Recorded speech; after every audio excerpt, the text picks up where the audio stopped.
Lucrezia, this morning we've seen those German police officers searching derelict buildings in this large area of land. We've also seen officers working and excavating in derelict outbuildings close to that as well. So day 2 continues in this massive search operation to find any evidence in relation to the Madeleine McCann disappearance. She vanished while on her family holiday 18 years ago.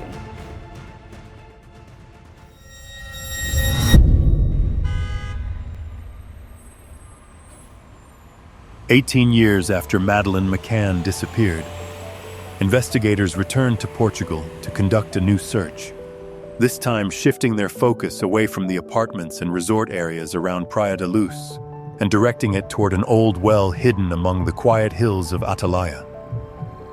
Under the sunlight, industrial pumping equipment ran continuously to drain the muddy water below, allowing them to examine a location that had been overlooked during the original 2007 search. This well sits approximately 0.40 miles from Christian Brueckner's former residence, a detail that prompted German, British, and Portuguese authorities to reopen the area together. Their goal was to determine whether this water structure could be connected to the suspect's movements or might still retain any subtle signs after years of being covered by underground water flow. The search was carried out to eliminate a potential location and clarify the remaining gaps in the investigative record. In the summer of 2025, investigators returned to the Portuguese coastline tied to Madeleine McCann's disappearance for nearly 2 decades. In Atalaia, about 3 miles west of Praia da Luz, recorded images showed authorities clearing the area, lowering industrial pumping equipment into an old circular well, and operating machinery under intense heat. According to local residents, the well had seemingly not been inspected since the early 2000s. For the first time since 2007, this structure, rather than a resort apartment or vehicle, became the focus of an international search. The operation took place as part of an expanded investigation led by German prosecutors in cooperation with the Portuguese judiciary, aiming to review locations previously linked to the movements of Christian Brueckner, the primary person of interest in the case, with support from British liaison officers. The search quietly began at dawn on June 10, 2025, and continued for more than 3 days.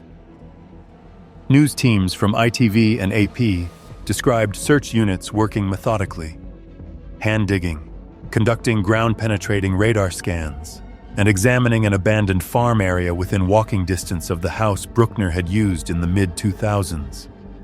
According to the map released by police, the well is narrow and deep, with part of its opening covered by debris, sitting right beside an unmarked dirt road that leads directly toward the sea. At first glance, it looks like an abandoned rural structure in Algarve, with old stone blocks overgrown by weeds and fig trees. However, to investigators, this is a location that may hold answers to the remaining gaps in the case file. They believe that if any personal items or biological traces had ever been placed inside, the constant movement of groundwater could have carried them out of reach of surface-level searches. This factor, along with the well's proximity to previously identified movement routes of Christian Brueckner, made a comprehensive survey operation necessary. From the scene, ITV News reporter Ellie Pitt stated that investigators were using ground-penetrating radar to map underground chambers and identify areas showing disturbed soil or unusual objects buried deep below. Other officers were digging through the upper clay layer with shovels and small excavators to fully expose the well's opening. "We've seen them checking abandoned structures and digging around the well area," she explained. This is the second day of an operation that police describe as a major effort to search for any trace connected to the disappearance of Madeleine McCann. Sources cited by Associated Press and Bild confirmed that the new search was launched after investigators received a confidential tip in early 2025. suggesting that Christian Brueckner had used the Atalaia area as a place to discard items during his time living in Portugal. It remains unclear whether this information came from a witness statement, comments made inside a correctional facility, or digital data, and authorities have not released specific details. However, one important factor has been confirmed. German prosecutors in Braunschweig are under time pressure, as Brueckner is expected to be released in September 2025. If no tangible evidence is obtained before that point, bringing formal charges connected to the disappearance of Madeleine McCann will not be feasible. One investigative official noted that if material traces are not identified now, the chances of finding them in the near future will be almost non-existent.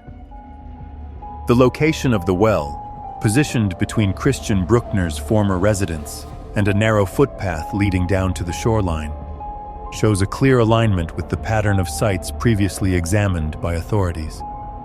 In 2023, police conducted a search at the Arada Dam, a reservoir Brueckner had once described as a place he frequently visited. Earlier, in 2020, divers surveyed 3 abandoned wells near Budens, about 9 miles from Praia da Luz. Those operations did not uncover any indications connected to the case. Even so, investigators have consistently returned to the same set of hypotheses, believing that if any traces or remains had ever been concealed, they would most likely persist in a water environment, where darkness and depth can slow the natural deterioration process. The well in Atalaia presents a distinct logistical advantage. It is reachable by vehicle, sits outside public view, and is close enough to Brueckner's former living area to align with the timeline of the case. Because of these factors, it is considered one of the key locations that must be ruled out during the review. On the night of May 3, 2007, hydrological forensic specialists consulted by Portuguese media explained that small, narrow wells like the one in Atalaia often connect to underground water channels flowing toward the Atlantic Ocean, meaning that any object dropped inside could be carried away by the current or deteriorate beyond any possibility of recovery. To examine this hypothesis, investigators were required to drain the entire well chamber, a process that lasted more than 8 hours under the supervision of technical divers and environmental officials. As the water level dropped, they documented the presence of old rope segments, rusted metal fragments, and layers of settled silt, but found no indication of any human remains. Police collected sediment samples to send to a laboratory in Lisbon for analysis, and also recorded several items near the well's opening, including an aged 6-ball 35 Nunners-type device considered a dangerous object and believed to be more than 50 years old, as well as pieces of fabric and bone fragments that preliminary testing identified as belonging to animals. For investigators, the absence of direct evidence was not considered a setback. A senior officer stated that every location ruled out helps narrow the field and brings them closer to determining where Madeleine may have been, or may never have been. Returning to Atalaia marked an important shift in the investigative approach. For many years, official efforts focused mainly on the apartment, vehicles, and digital data. But this operation redirected attention to the ground itself, targeting natural structures that might preserve long-term traces. The image of the drained well made a strong impression on the public because it represented an attempt to uncover what time may have concealed.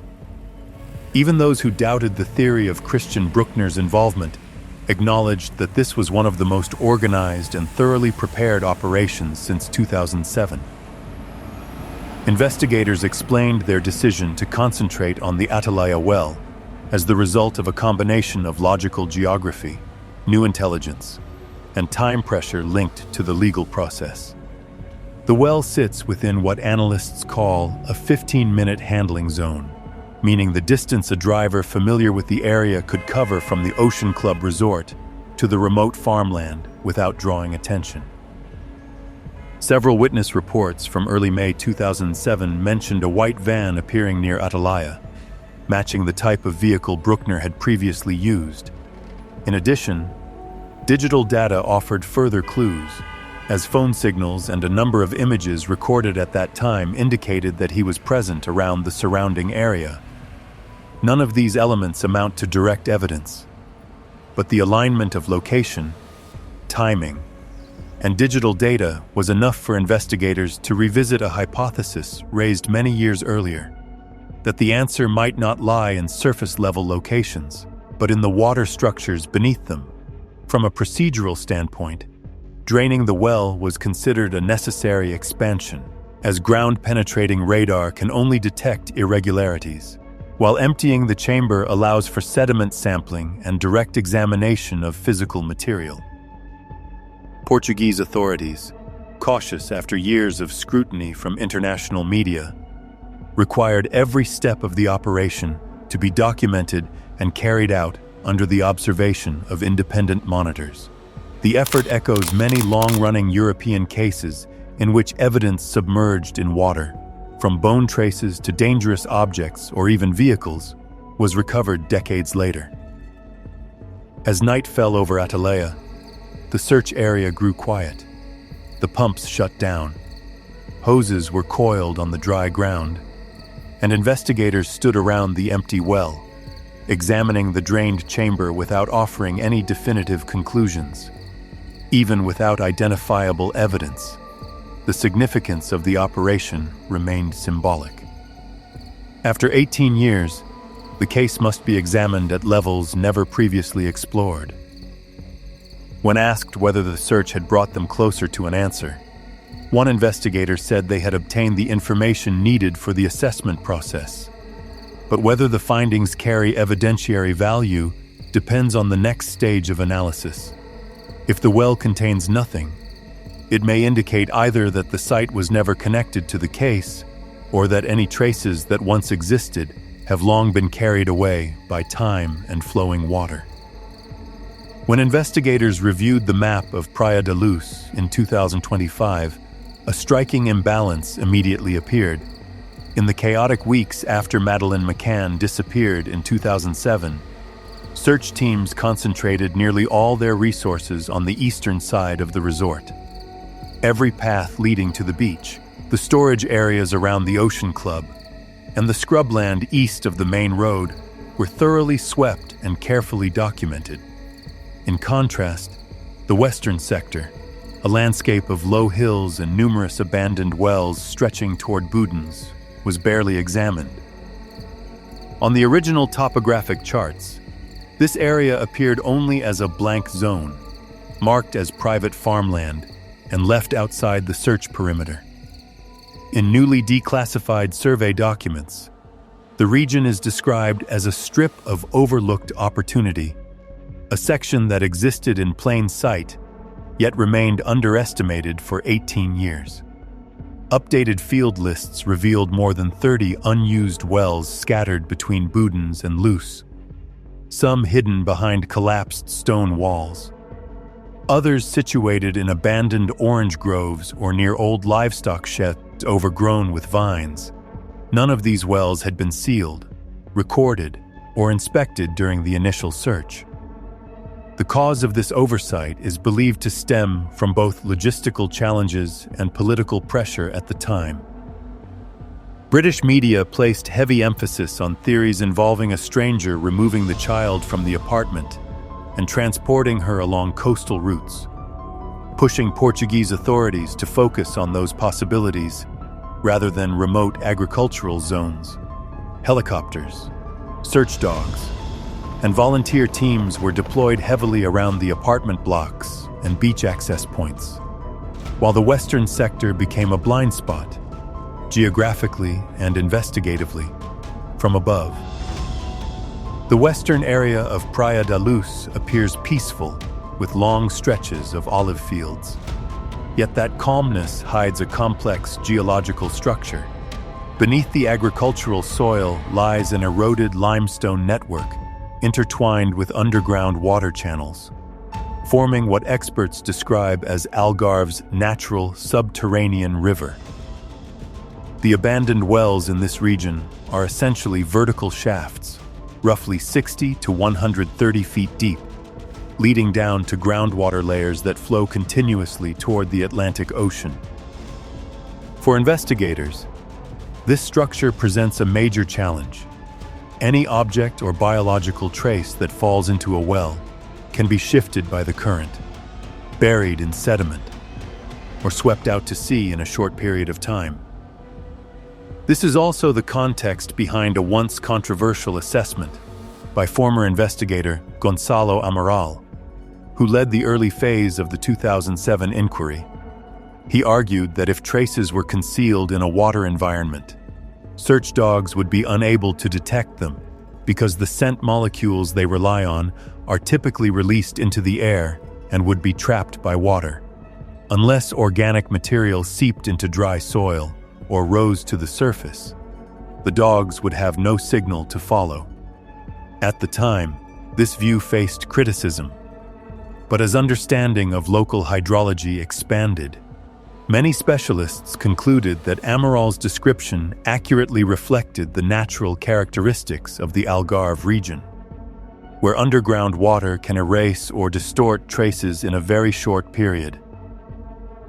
From a technical standpoint, a water environment can retain the biological gases produced during decomposition, preventing scent traces from escaping into the air the way they would under dry conditions.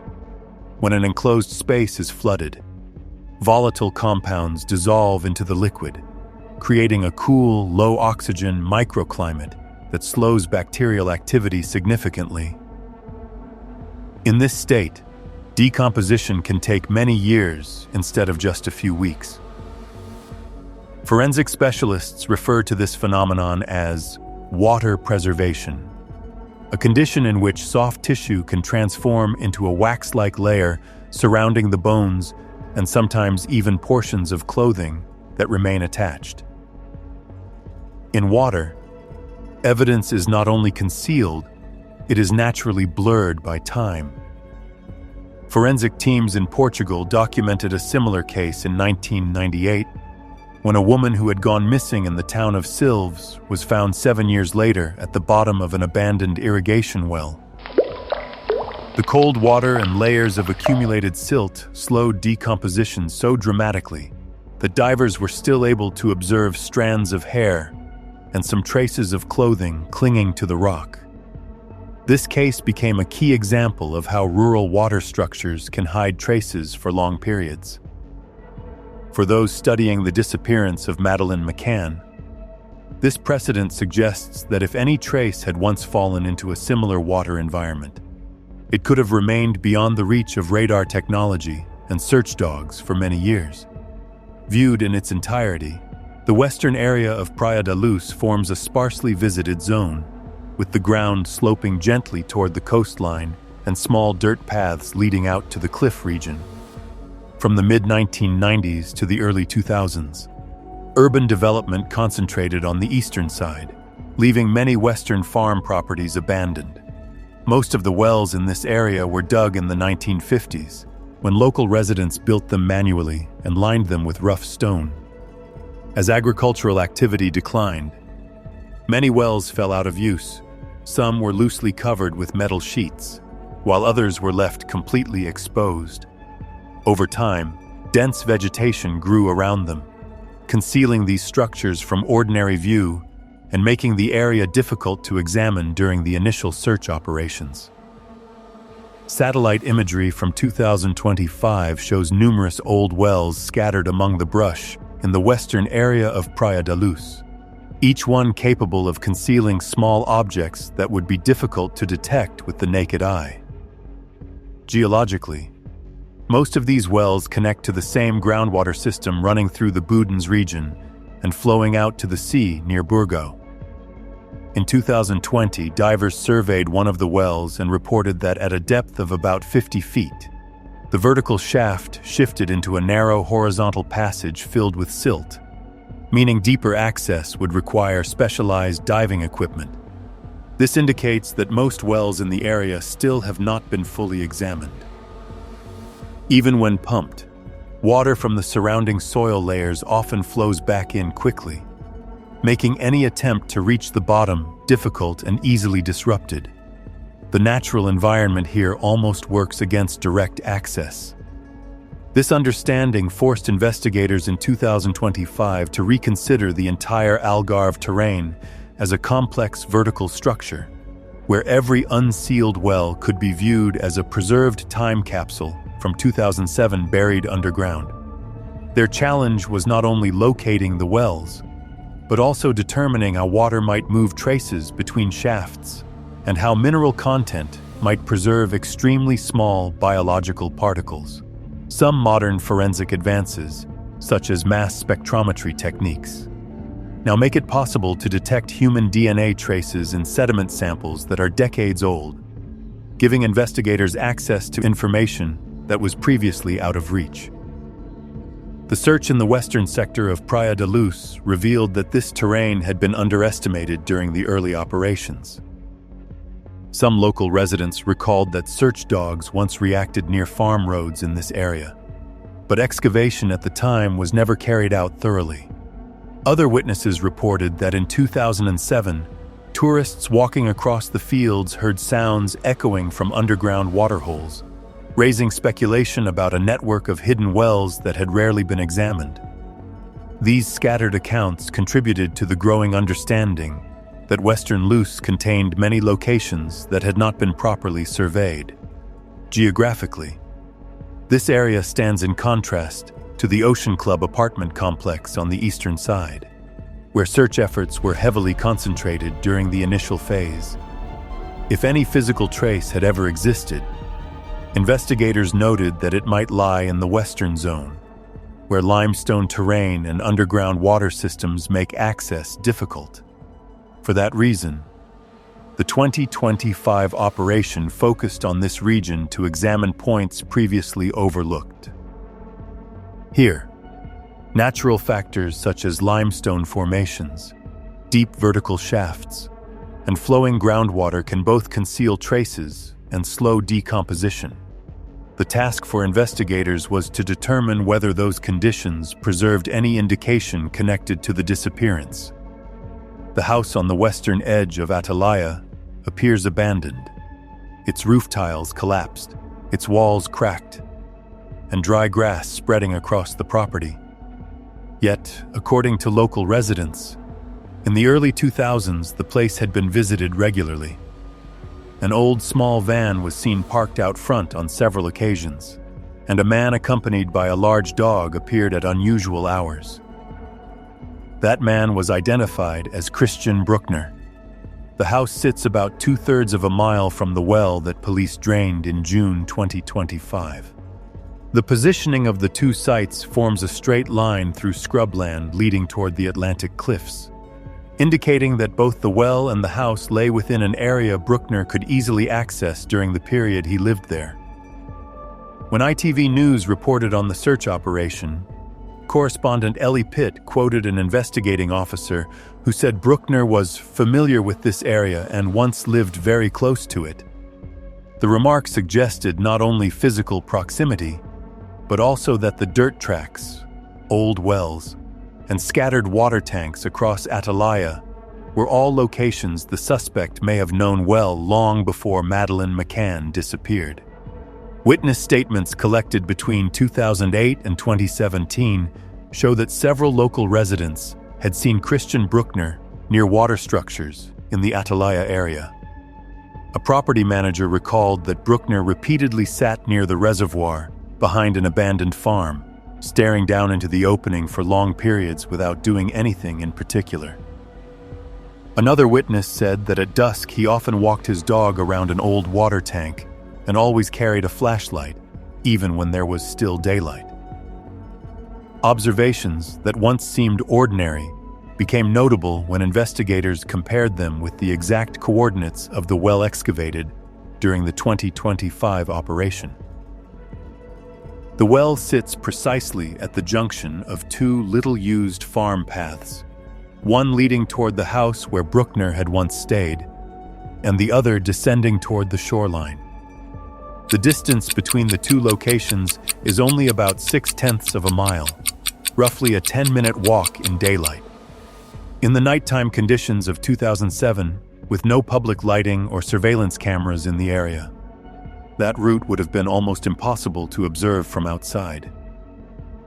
When investigators mapped the possible paths someone present there on that night could have used, whether walking, driving a small van, or riding a motorbike, they found that the straight line connecting the house to the well was the shortest and most concealed route in the area.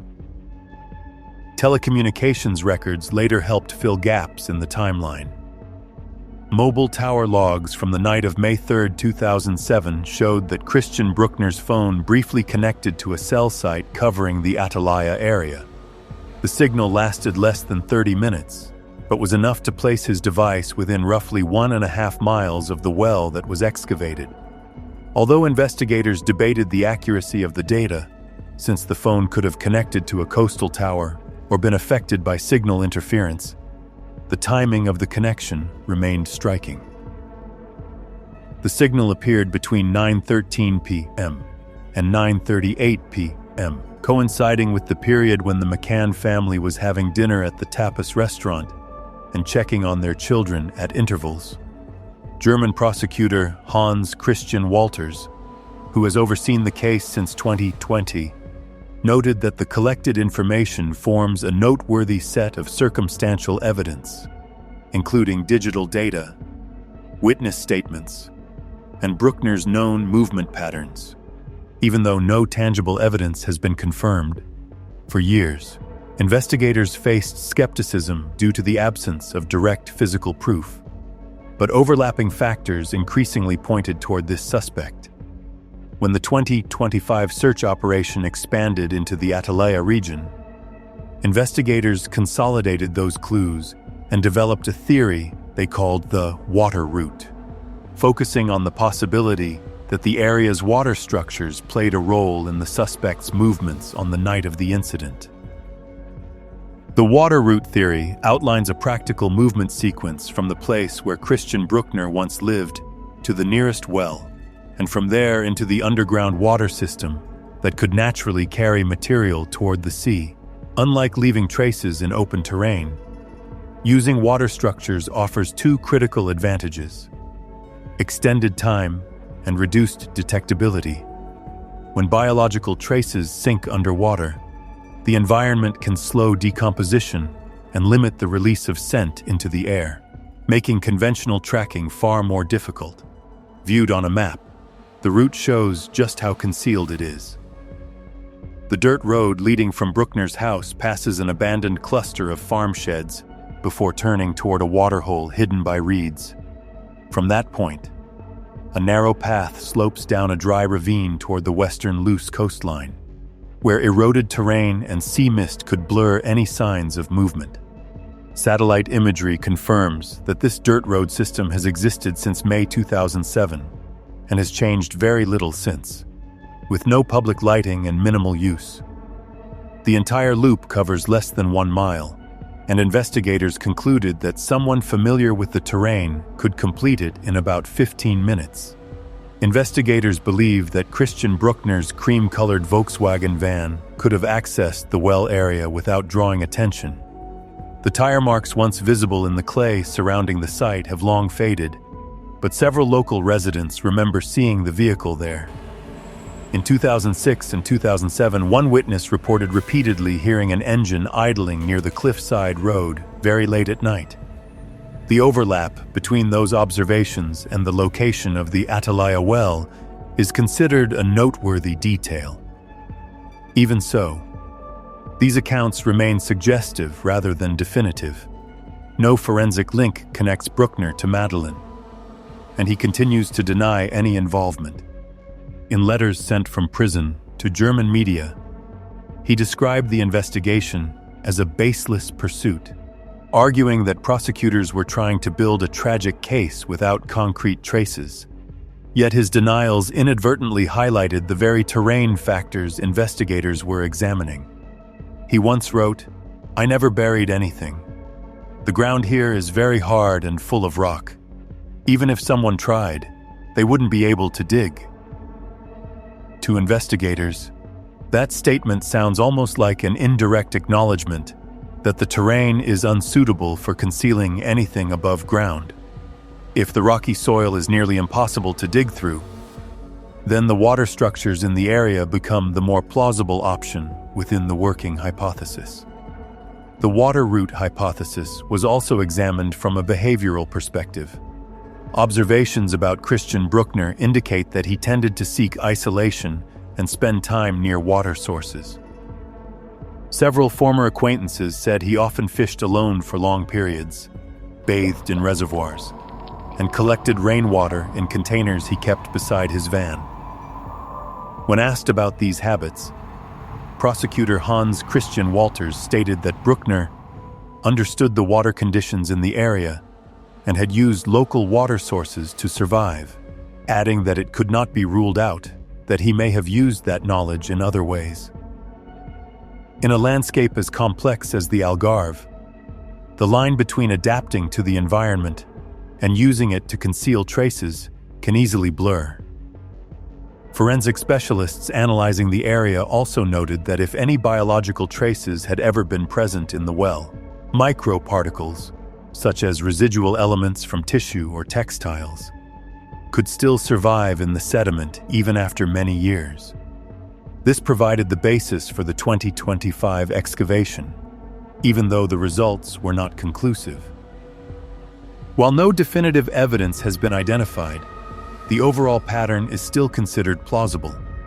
Brueckner lived close enough to know the terrain well, had the means to move through it, and possessed the privacy needed to access remote locations like the Atalaia well.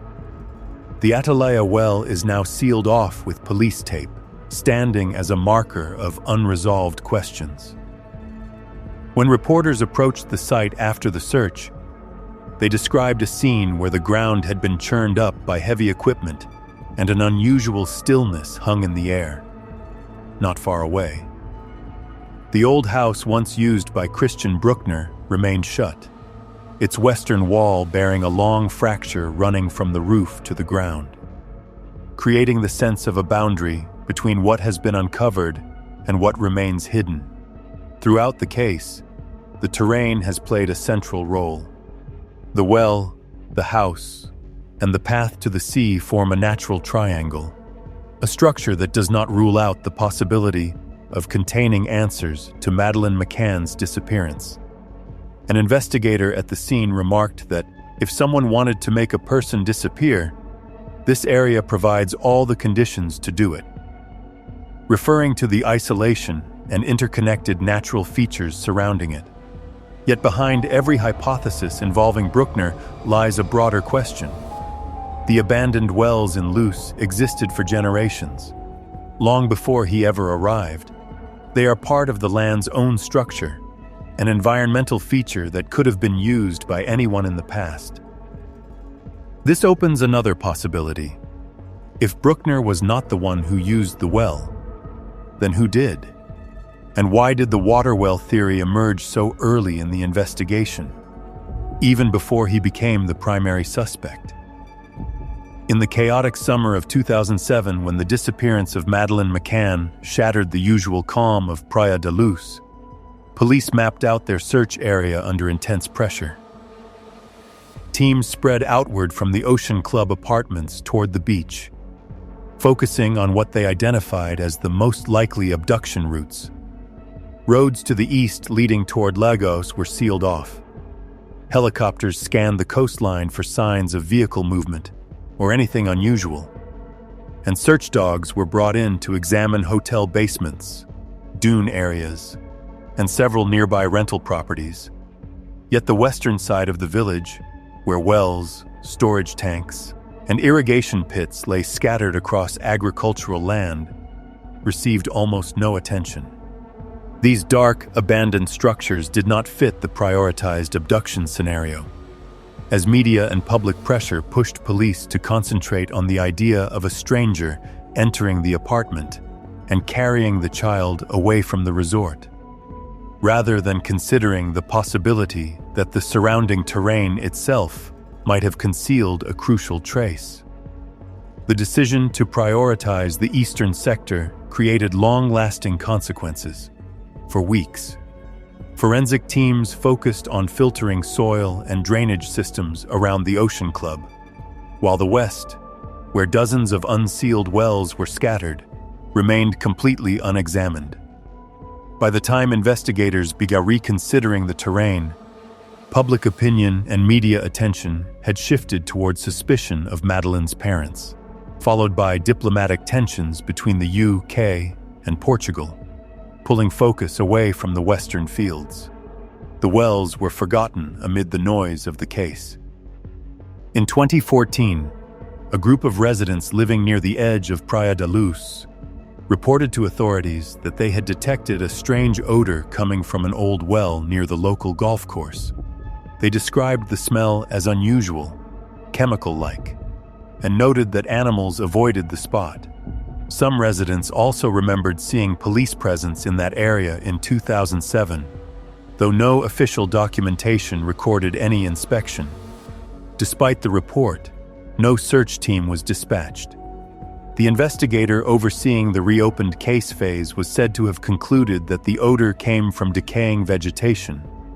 In the archives of the Portuguese Investigative Authority, the incident appears only as a brief line, a lead noted, then quickly dismissed. By 2018, the well-related theory unexpectedly resurfaced in the press, this time through Correio da Manhã.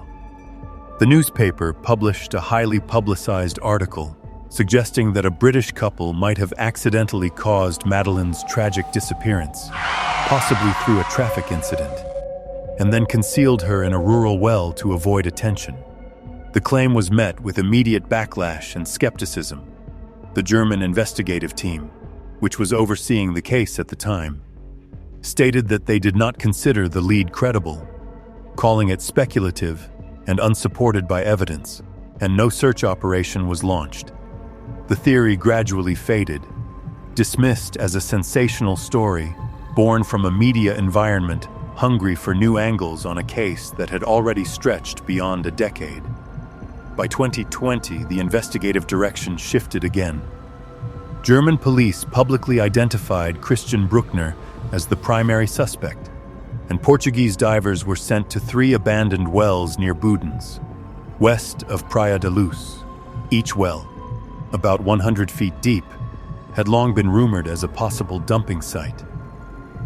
Divers descended through cold, murky water and collected silt samples from the bottom. The operation lasted 2 days. When it concluded, the official results were announced. No human traces were found, and no new clues emerged. The wells were sealed, yet the ambiguity surrounding them only deepened. The silence of the evidence kept the area regarded as an unresolved fragment of the case's lingering mystery.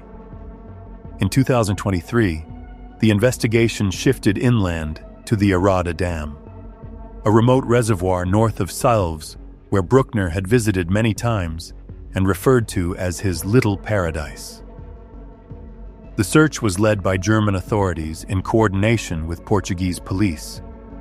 For several days, specialized teams drained part of the shoreline, sifted through the sludge, and collected suspicious items such as bra straps, fabric pieces, and small plastic fragments.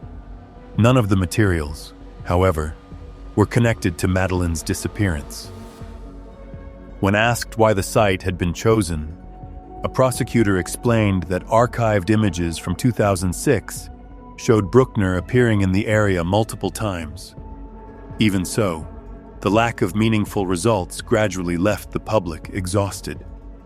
From that point on, the theory involving wells and water-submerged locations in general became a kind of shadow in the case file, occasionally resurfacing, then being set aside again, mentioned only when other investigative paths reached a dead end. By 2025, when search teams returned to Atalaia, the investigation had come almost full circle. For the first time in 18 years, a well was completely drained using industrial pumps and scanned with geological radar to survey the entire chamber below. This was not only a symbolic step, but also an acknowledgement that earlier operations may have overlooked the most obvious locations. As the water receded, cameras captured damp stone walls emerging under the sunlight, a visual reminder of time being peeled back layer by layer. Investigators recovered debris, animal bones, and a few pieces of clothing, but none carried any forensic value linked to a human.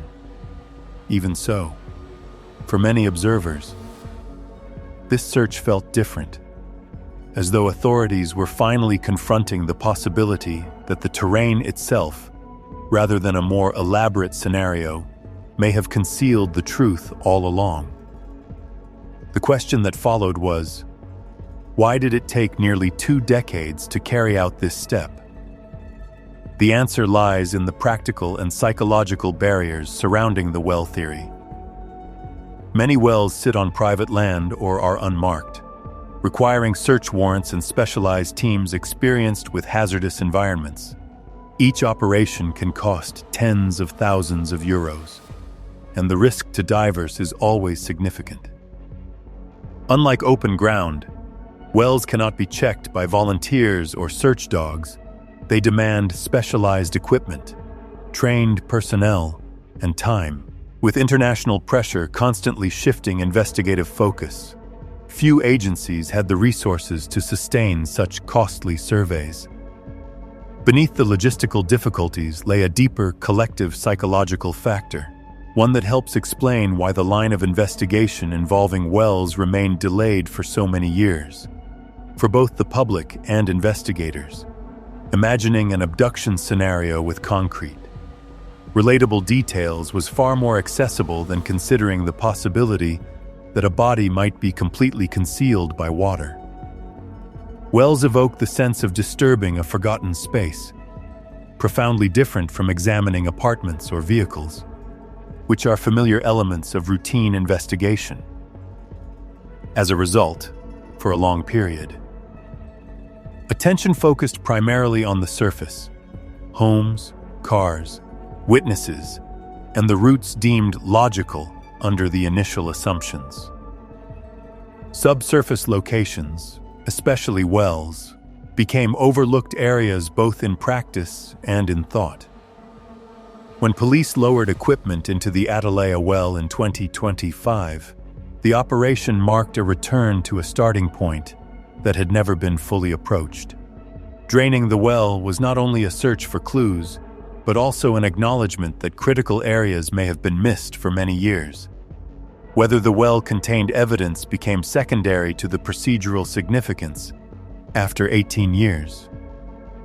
Investigators were finally taking seriously the possibility that the answer could lie within geological layers they had long deprioritized.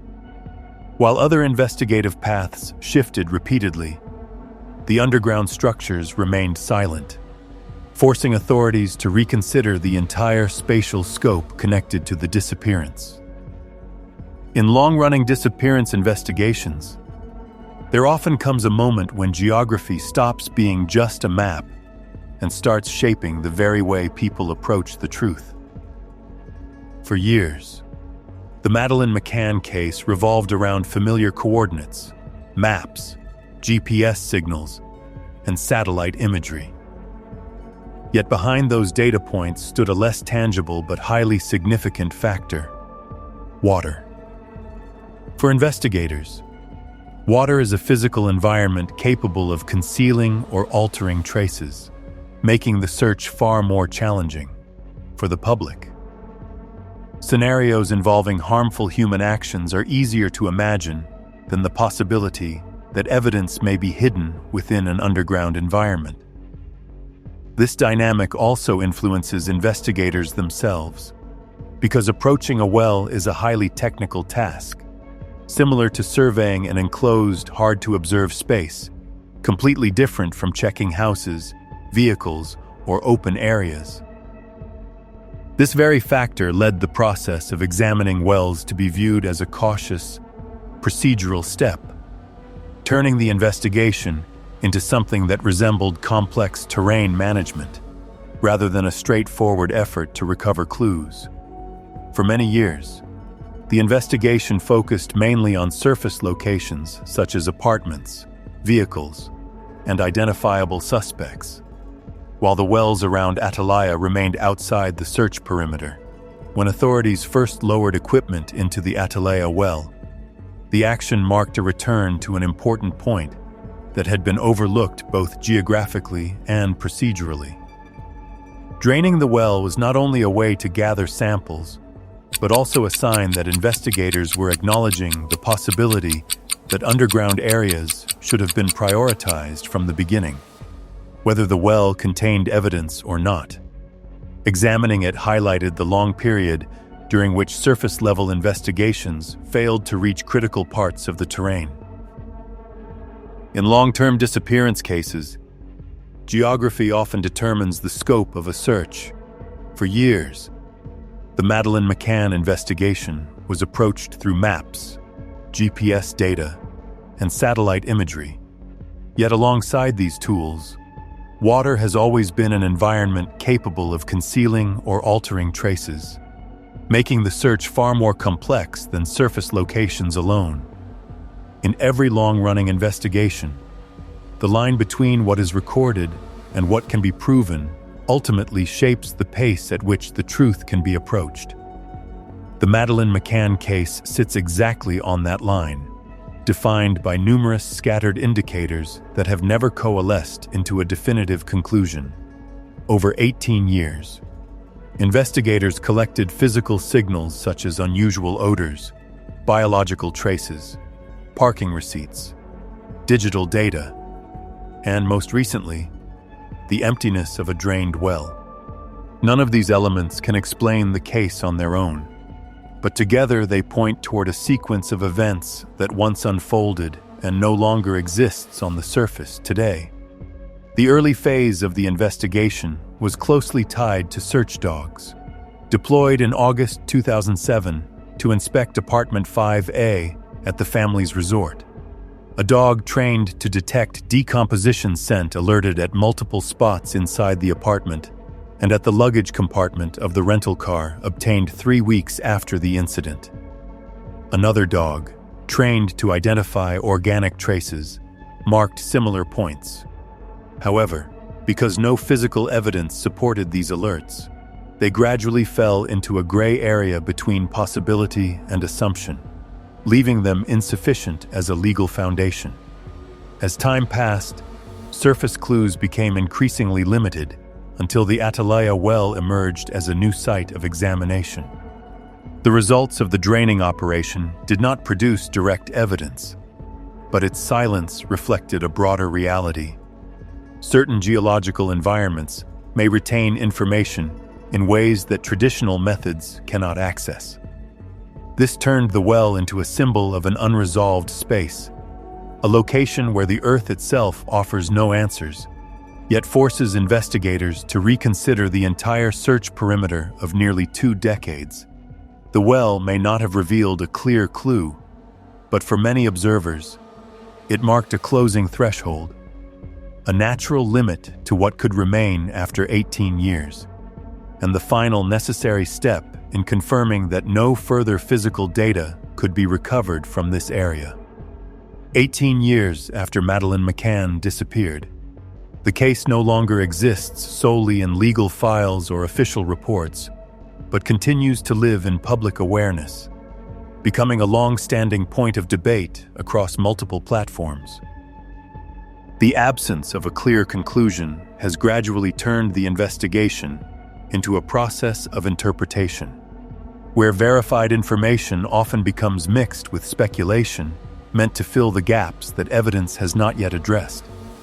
The emptiness of the Atalaia well, rather than providing new data, has made it a symbol of a search perimeter stretched to its absolute limits.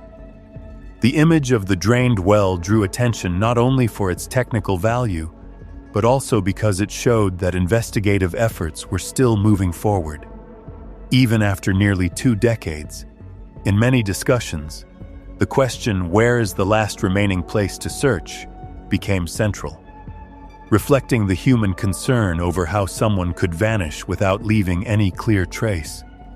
For that reason, Television broadcasts showing the well from a vertical perspective created a powerful impression, emphasizing the unresolved space beneath the surface. Although it did not yield a direct finding, the examination of the Atalaia well demonstrated the effort to eliminate every potentially relevant location, while also highlighting the natural limits of recovering traces after so many years. As viewers followed the 2025 search, they were not simply watching an evidence-gathering operation, but witnessing an expanded survey into underground structures that had never been fully examined. On social media, some viewers questioned whether water could preserve traces over long periods, reflecting public interest in the environment where authorities were working. Meanwhile, television reports described the draining of the well using language that emphasized accessing geological layers previously unexplored. The repeated use of terms such as depth, water, and underground chamber formed a familiar vocabulary in media coverage of the case. This highlighted the level of attention the public gave to the widening of the search perimeter. Even though the final outcome did not produce any direct discovery, the 2025 search in Atalaia clearly revealed the natural limits of recovering traces after such a long span of time. In the final stages of the operation, pumps continued extracting water until only mud and sediment remained at the bottom of the well. Once the machinery stopped, investigators examined the empty chamber, but found no useful data. Footage of the drained well showed that the area had been fully inspected, effectively ruling out a location once considered potentially relevant. The absence of new evidence reflected not only the constraints of the geological environment after 18 years, but also the fact that the search perimeter had been expanded as far as current technology allowed. The case remains unresolved because key evidentiary elements are still missing, underscoring the limits of forensics and investigation when too much time has passed since the original event. As the operation ended late in the day, the pumps shut down and the area around the well fell quiet. Once drained, the well held only a shallow layer of water at the bottom, with no indication of any relevant evidence. Investigators noted that the survey had been completed within the full scope of available technical methods and that no usable data had been recovered. Although no new evidence was found, the process added another point of elimination to an investigative map that has stretched across many years. The Madeleine McCann case remains unresolved due to the absence of direct, verifiable elements, reflecting the practical limits of forensic work and search efforts after such a long period has passed since the original event.